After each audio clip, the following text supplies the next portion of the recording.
The morning sun cast long shadows across the metal walls of New Busan Colony as Nara walked through the main street. People moved around her without looking. They had learned to ignore the strange girl who talked about impossible things. At 19, she had already earned a reputation that followed her everywhere like a dark cloud. "There goes the dreamer," whispered Mrs. Hannah from her shop doorway, always filling her head with nonsense. Nara heard the words but kept walking. She had heard worse, much worse. The colony leaders called her dangerous. The soldiers called her crazy. Even her own brother Doyan struggled to defend her anymore. New Busan sat on the edge of human space like a lonely island in a dark ocean. 3,000 colonists lived behind its protective walls, trying to build a life on this frontier world. Beyond the walls stretched endless forests of strange trees that seemed to whisper in the wind. The colonists feared those forests. Knew that somewhere out there, the Velthic Empire waited and watched. Nara reached the colony's command center, a large building in the center of town where the important decisions were made. She had been summoned to another meeting with the council, another chance for them to tell her she was wrong about everything. Inside, Commander Taemin sat at the head of a long table. His uniform was crisp and his face was hard. Dan Jiwoo stood beside him, her hand resting on her weapon. Administrator Minji shuffled through papers, looking annoyed that she had to be here. "Nara," Commander Taemin said without looking up, "we need to talk about your recent activities." She took a seat across from them. "What activities?" "You were seen near the forest perimeter again yesterday," Captain Jiwoo said. "The restricted zone? No, civilians are not allowed there." "I was not in the restricted zone," Nara replied. "I was on the permitted trail." "Doing what exactly?" Administrator Minji asked, finally looking up from her papers. Nara hesitated. She knew they would not believe her. They never did. But she had to try. "I was listening." "Listening to what?" Commander Taemin's voice was sharp. "To the forest. There is something out there. Something old and powerful. It has been trying to communicate with us for months." The three leaders exchanged glances. Captain Jiwoo shook her head. Administrator Minji sighed loudly. "Ada," Commander Taemin said slowly. "We have had this conversation before. There is nothing in those forests except trees and dangerous wildlife. The Velthak scouts probe our defenses from time to time, but there are no ancient mysteries or magical creatures." "But I have heard it," Nara insisted. "In my dreams, and when I am near the forest edge, it calls to me. It wants to help us." "Help us with what?" Captain Jiwoo asked. "With what is coming. The Velthak are planning something big. Our scouts have been more active lately, this is true." Commander Taemin leaned forward. "How we handle the Velthak threat is not your concern. Your concern should be staying away from the forest and stopping these fantasy stories before they cause panic among the colonists." "They are not fantasy stories," Nara said, her voice rising. "There are signs everywhere. Strange energy readings near the deep forest. Claw marks on trees that are too big to be from any known animal. Lights in the sky that do not match any star charts." "Enough, Administrator," Mingi said firmly. "Nara, you are a smart girl, but you are wasting your intelligence on these impossible ideas. The energy readings come from natural mineral deposits. The claw marks are from bears or similar creatures. The lights are probably atmospheric phenomena." "About the dreams?" Nara asked. "What about the voice that speaks to me in a language I do not know, but somehow understand?" The three leaders looked at each other again. This time their expressions were more serious. "Nara," Commander Taemin said carefully, "have you considered that you might need to speak with Dr. Sunho? These voices and dreams could be signs of stress or illness." "I am not sick," Nara said, "and I am not crazy. Something is out there, and it is trying to warn us. The Velthak are coming in greater numbers than ever before. When they attack, we will need all the help we can get." "The colony's defenses are adequate," Captain Jiwoo said. "We have trained soldiers, energy shields, and support from the fleet. Command, we do not need help from imaginary forest spirits." Nara stood up abruptly. "Fine, do not believe me. Up, when the attack comes, remember this conversation." She walked toward the door, but Commander Temin called her name. Nara, wait.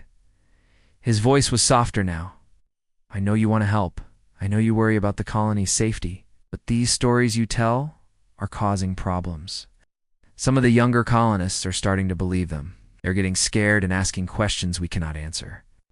Maybe they should be scared, Nara said. Maybe fear will keep them alive when the real danger comes. The real danger, Administrator Mingy said, is panic.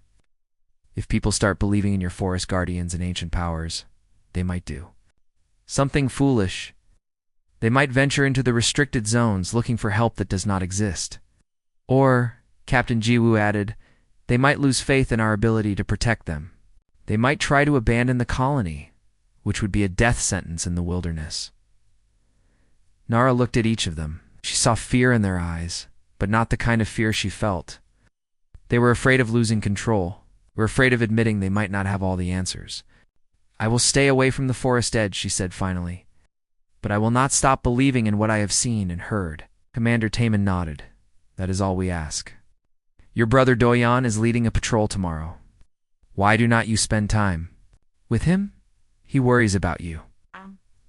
After Nara left, the three leaders sat in silence for a long moment. Do you think she really believes these things? Administrator Minji asked. I think she believes them completely, Commander Temin replied. That is what makes her dangerous. Believers can be very convincing. The Velthic scouts have been more active lately, Captain Jiwoo said quietly. Our long-range sensors are picking up increased movement in the outer system. Are you suggesting there might be some truth to her warnings? Temin asked. I am suggesting that even crazy people can sometimes be right about some things, Captain Jiwoo replied. We should increase patrols and check our defense systems. But not because of anything Nara said, Administrator Mingy added quickly, because it is good military practice. Outside, Nara walked home through streets that seemed emptier than usual. The sun was setting, painting the sky in shades of orange and red. In the distance, she could see the forest line where the trees stood like silent guardians. Tonight, she would dream again. Tonight, she would hear the voice calling to her from the deep woods. And tomorrow, whether the colony leaders believed her or not, she would find a way to answer that call. The forest was waiting. Something ancient and powerful was stirring in its depths. And Nara knew that the fate of New Busan Colony might depend on what she found there. The attack came 3 days later, just as Nara had feared. She woke to the sound of sirens screaming across New Busan Colony. Red lights flashed through her bedroom window as she jumped out of bed and ran outside. The sky was full of strange ships. They moved like insects, dark and ugly against the morning light.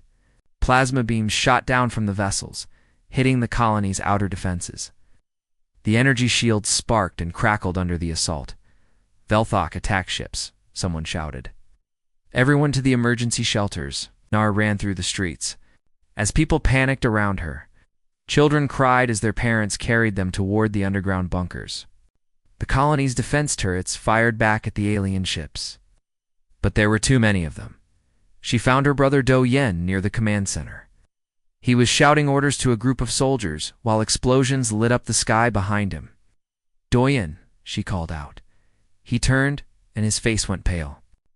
Nara, what are you doing here? Get to the shelters now. The forest, she said breathlessly. I need to go to the forest. The Guardian is trying to reach me. Not this again, Doyen said. There is no Guardian. This is real life, not one of your dreams. A massive explosion shook the ground. One of the Veltak ships had broken through the energy shields and was landing near the colony's edge. Strange creatures poured out of it. They walked on 2 legs like humans, but their skin was gray and their eyes glowed red. They carried weapons that hummed with deadly energy. The outer defenses are falling, Captain Jiwoo's voice crackled through. Doyen's radio. We need to evacuate the civilian sectors. Go, Doyen told his soldiers.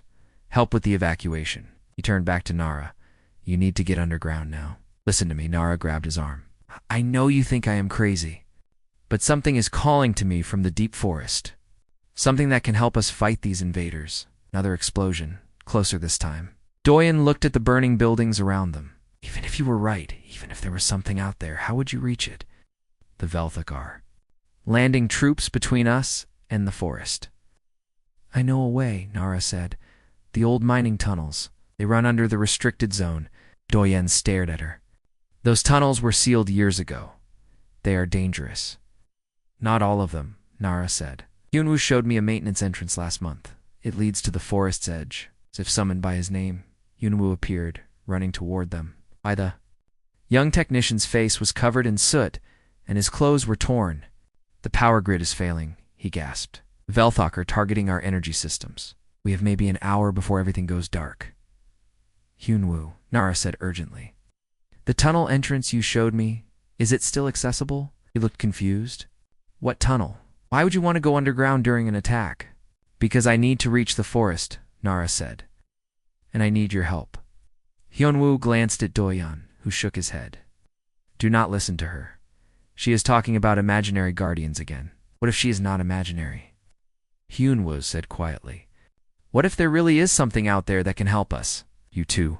Doyen asked in disbelief. I have been monitoring the sensor readings, Hyunwoo explained.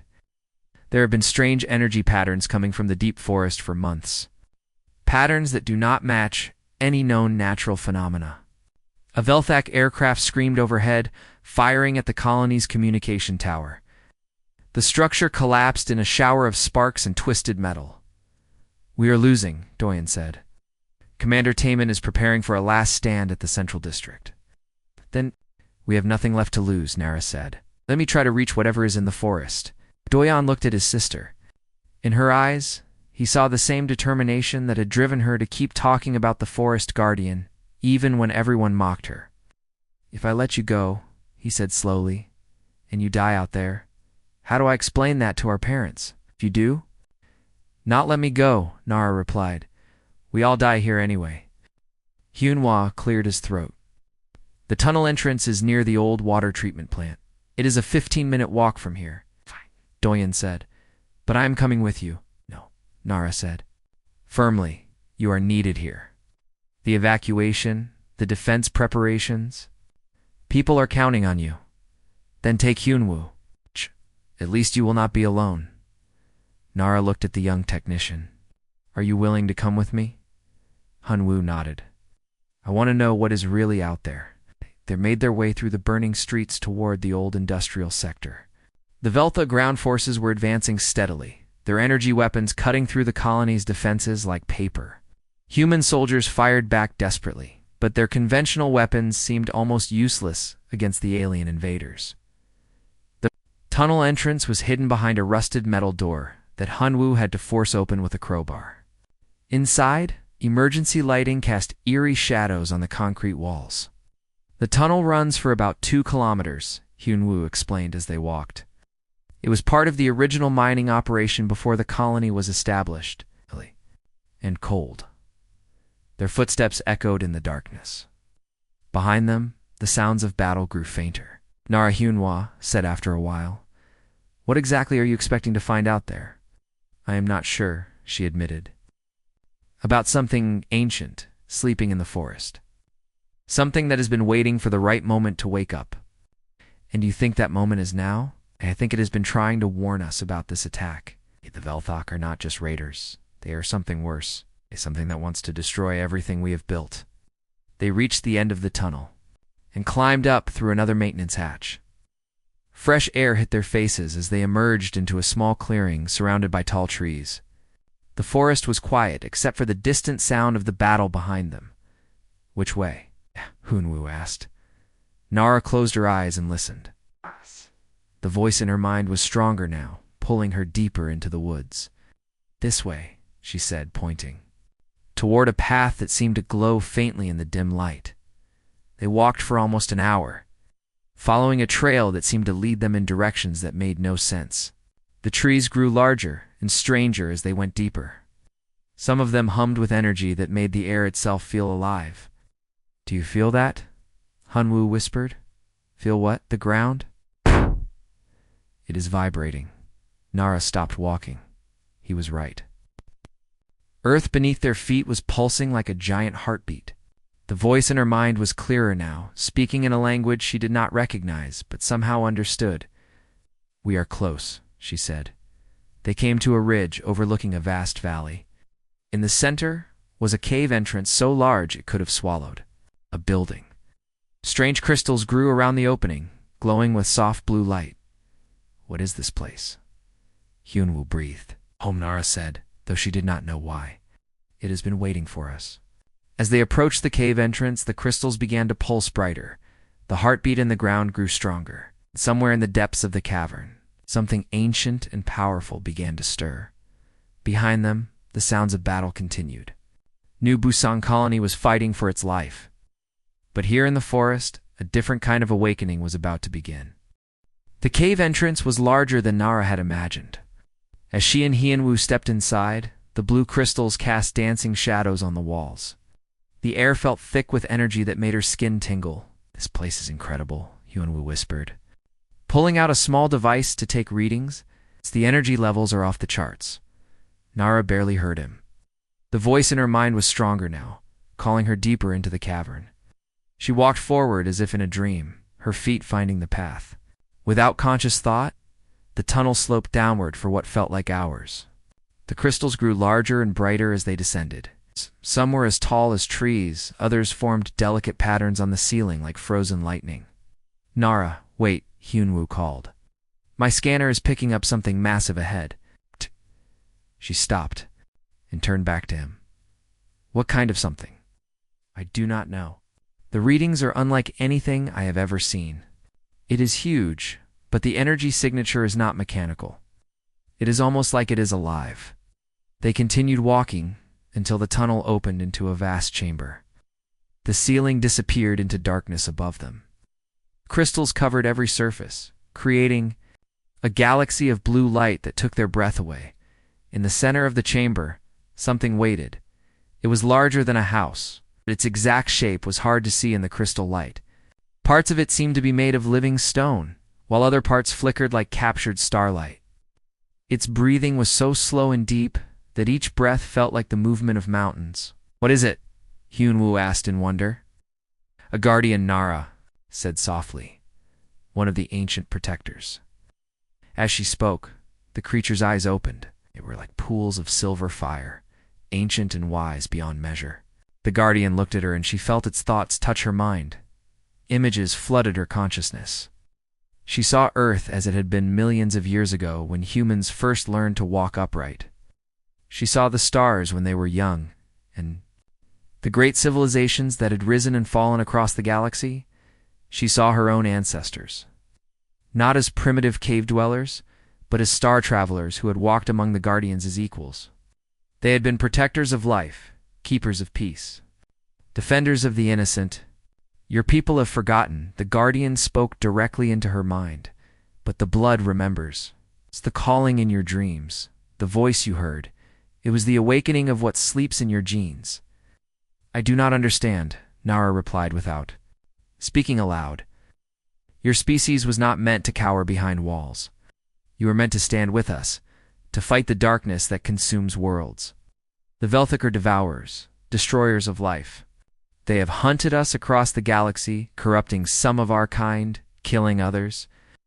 The guardian rose to its full height, and Nara saw that it was even more magnificent than she had imagined. Its form seemed to shift between solid matter and pure energy. Where its feet touched the ground, the crystals glowed brighter. "I am Baiko," the guardian said. "I have waited in this place for one who could hear my call. You are the first in many generations to possess the gift." "What gift?" Nara asked.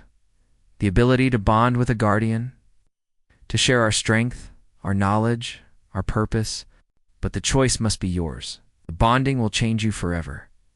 Hyunwoo, who had been listening to one side of an impossible conversation, stepped forward. "Nara, what is happening? You are just standing there, but your eyes are glowing." She looked at her friend and realized that he was right. She could see energy patterns around him, could sense his heartbeat and his fear. The bonding had already begun. "Go wants to help us fight the Velthok," she explained.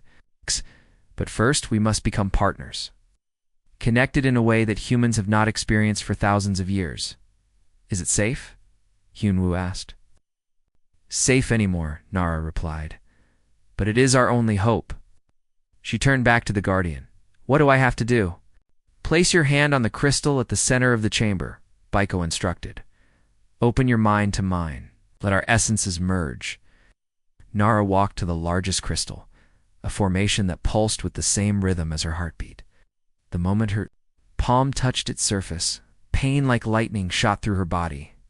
She screamed. But the sound was lost in the roar of energy that filled the chamber. Every nerve in her body felt like it was on fire. Her vision went white, then black, then filled with colors that had no names.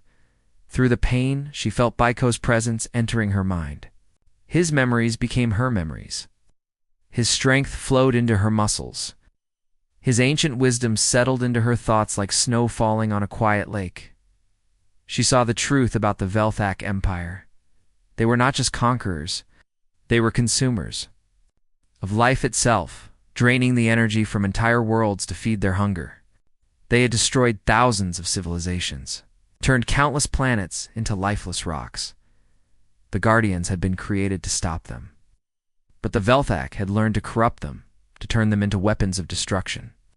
Only a few free Guardians remained scattered across the galaxy, sleeping until the right partners could awaken them. Your brother fights bravely, Biko said, showing her images of the battle at New Busan. But conventional weapons cannot stop the Veltok biowarriors. They grow stronger with each life they take. Nara saw Do-yoon leading a desperate defense of the colony's central district. Commander T-min lay wounded, his chest covered in burns. From a Velthak energy weapon, the alien forces were closing in, their red eyes glowing with hunger. We have to help them, she said. We will, Baiko replied. But first, the bonding must be complete. The pain reached a crescendo that made her feel like her body was being torn apart and rebuilt. Then suddenly, it was over. She opened her eyes and found herself changed. She could feel Baiko's presence as clearly as her own heartbeat. Her senses were sharper, her reflexes faster. When she looked at Hyunwoo, she could see the electromagnetic field around his body, could hear his thoughts, as clearly as if he had spoken them aloud. You are afraid, she said to him, but also amazed. Nara, he whispered, your eyes, they are silver now, like his. She looked down at her hands. They seemed to glow with inner light. When she moved, she could feel the power flowing through her muscles, strength beyond anything she had ever imagined. The bonding is complete, Baiko said, his voice now speaking inside her mind and outside it at the same time.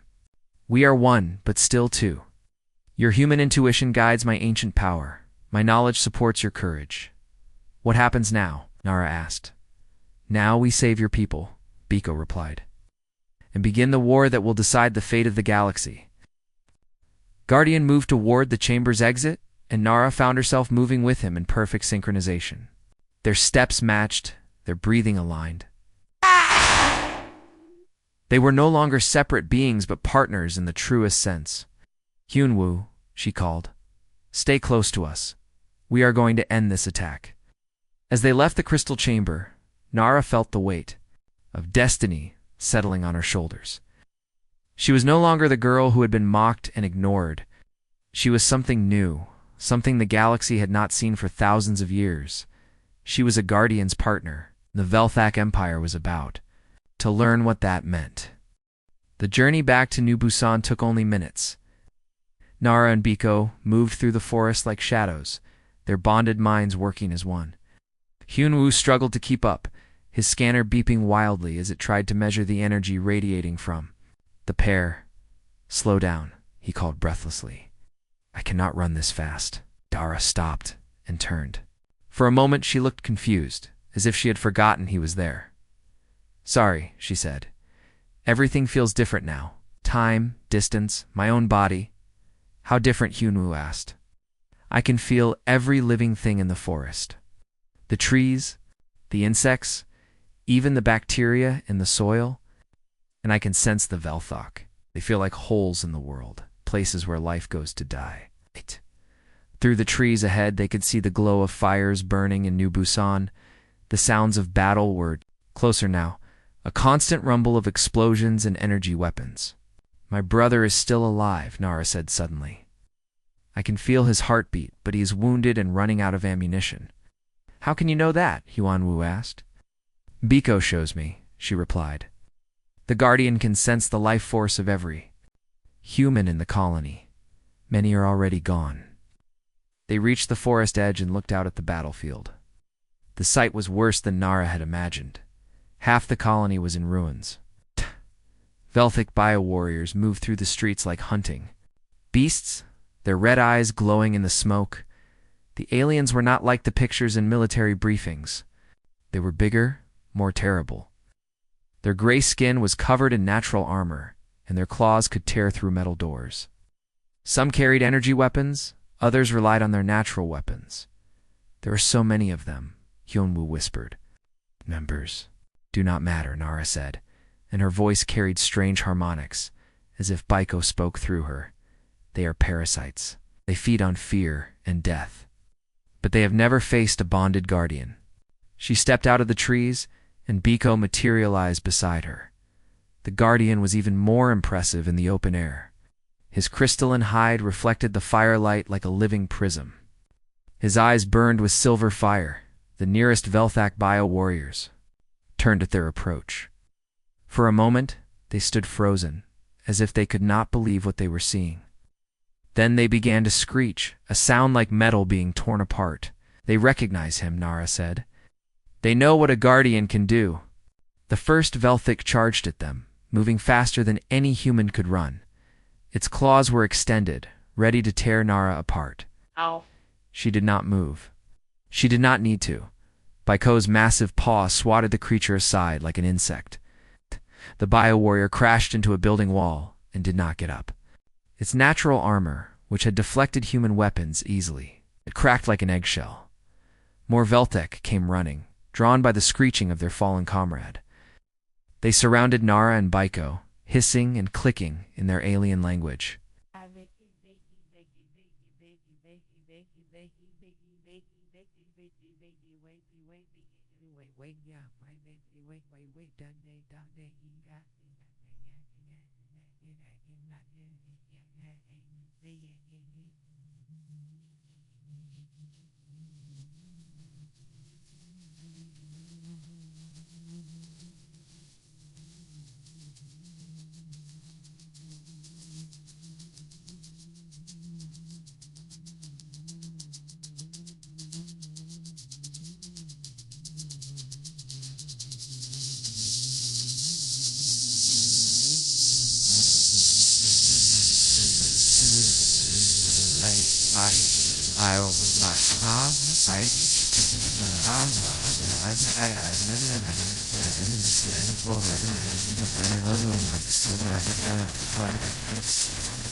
Are calling for reinforcements, Nara said.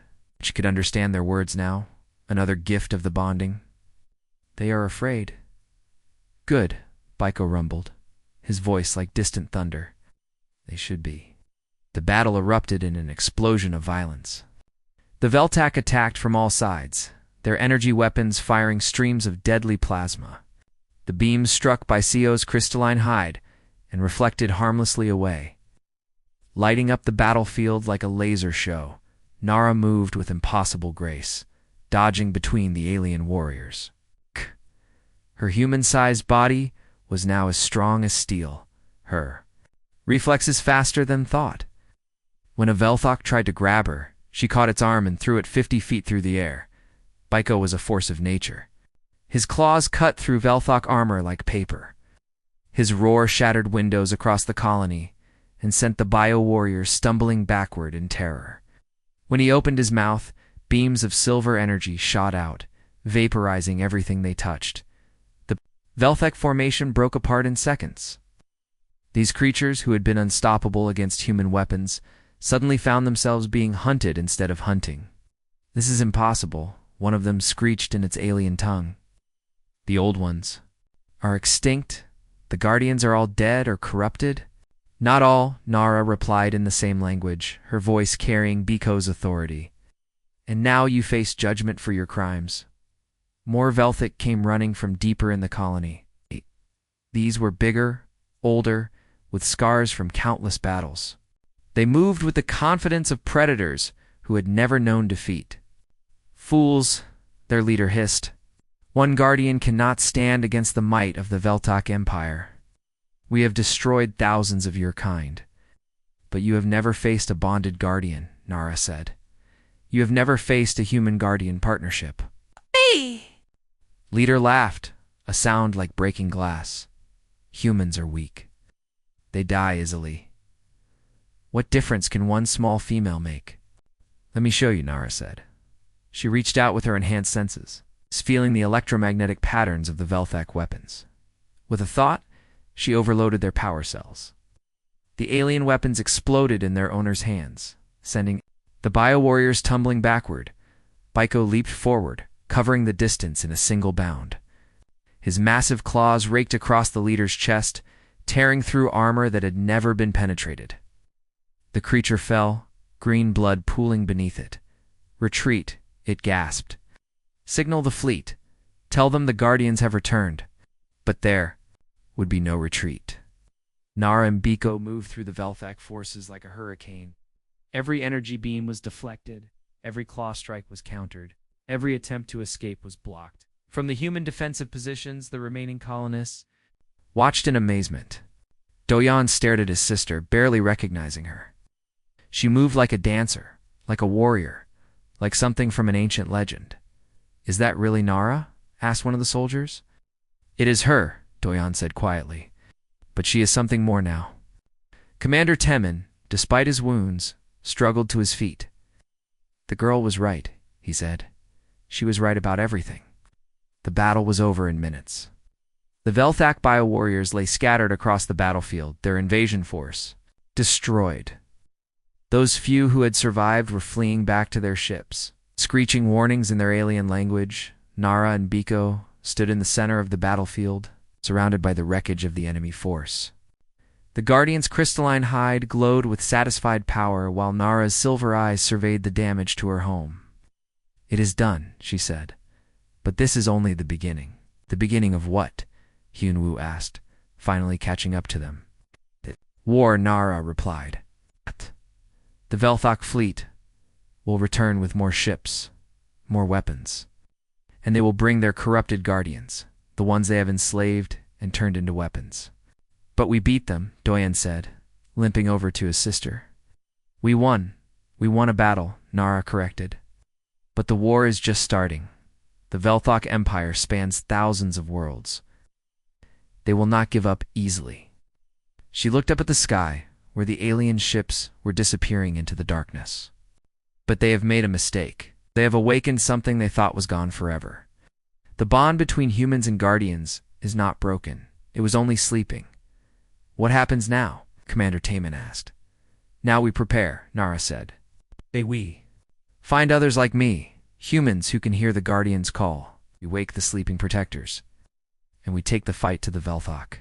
As the sun began to rise over New Busan, casting light on the battlefield, Nara felt a change in the air. Somewhere across the galaxy, other Guardians were stirring.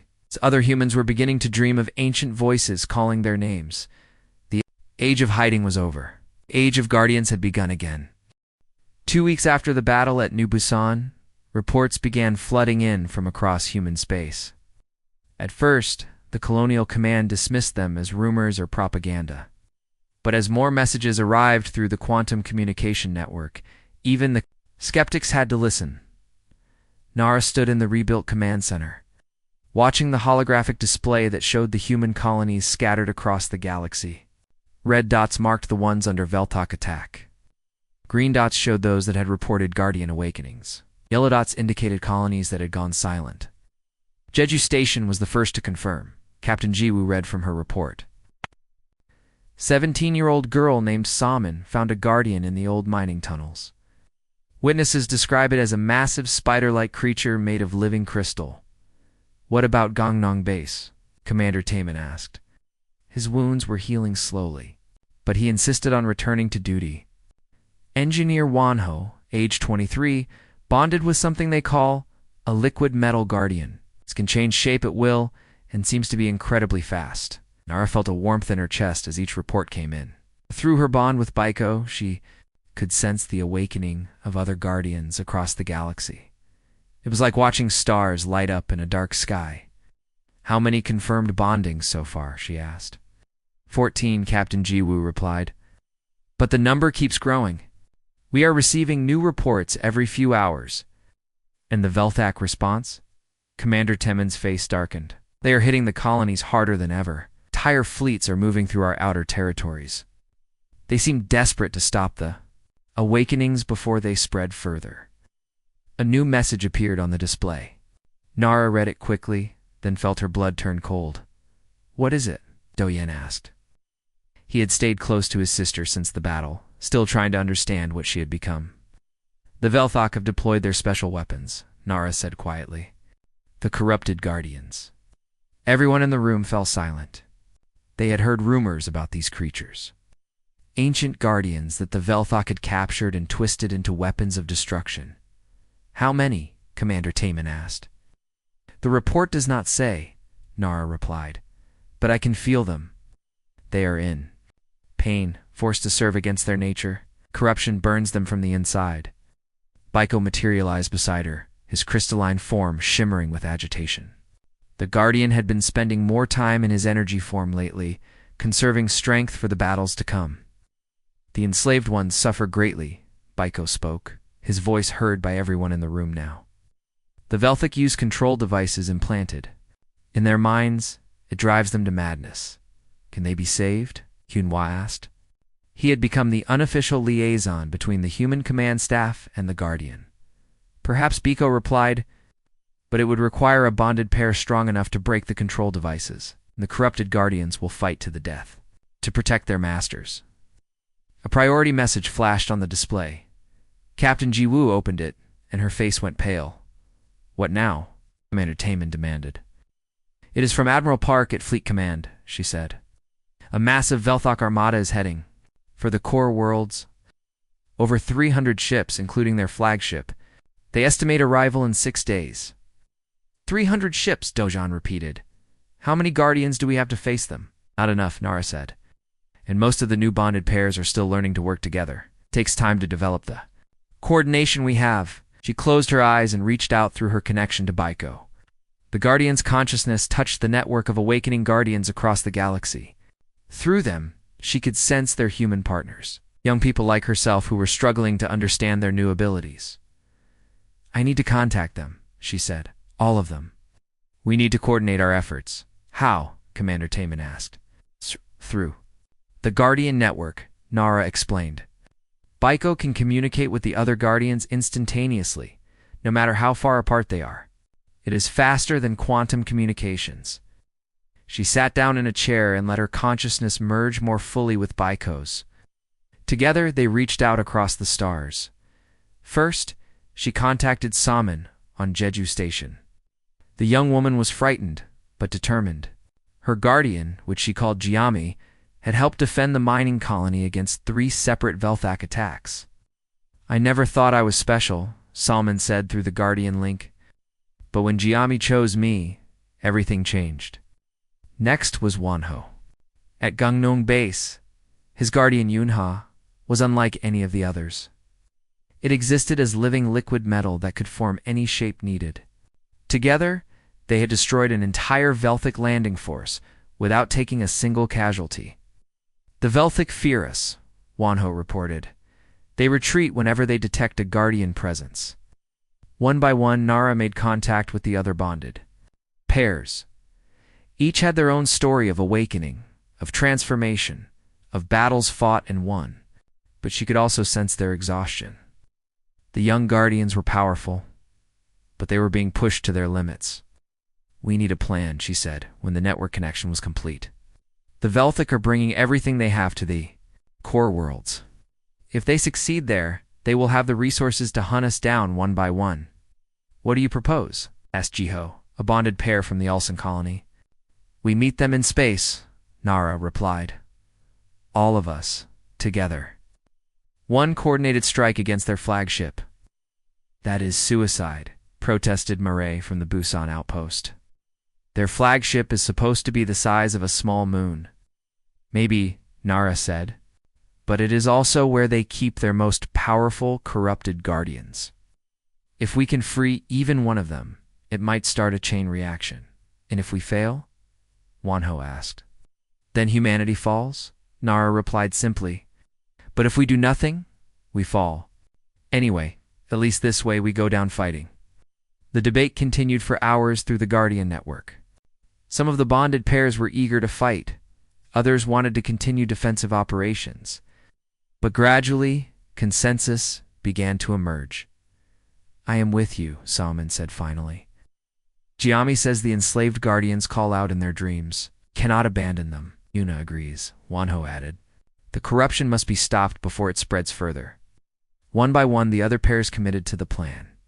14 bonded guardians would meet the Velthak Armada in the space between the outer colonies and the core worlds. It would be the largest gathering of guardians in thousands of years.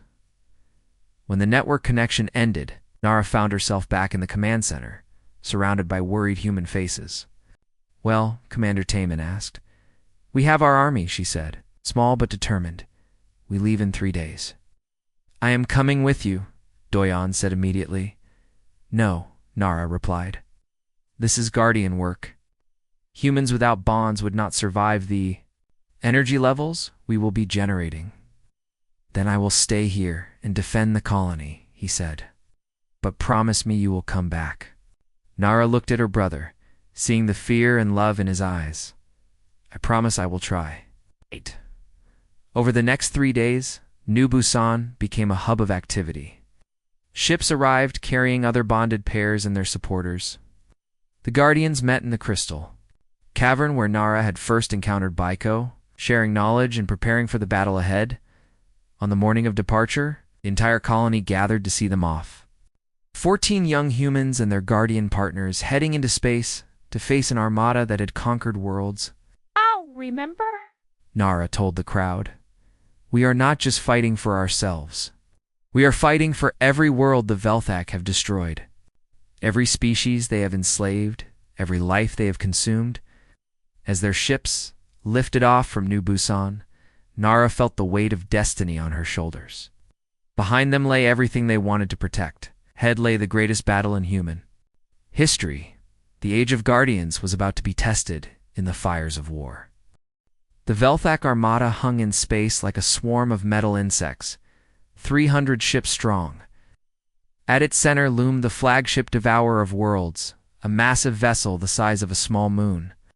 Its hull was covered in organic growths that pulsed. With sickly light, Nara floated in the command pod of her ship, surrounded by crystal formations that allowed Baiko to exist in the vacuum of space. Through the transparent walls, she could see the other Guardian ships taking their positions. Each vessel was unique, designed to accommodate different types of Guardians.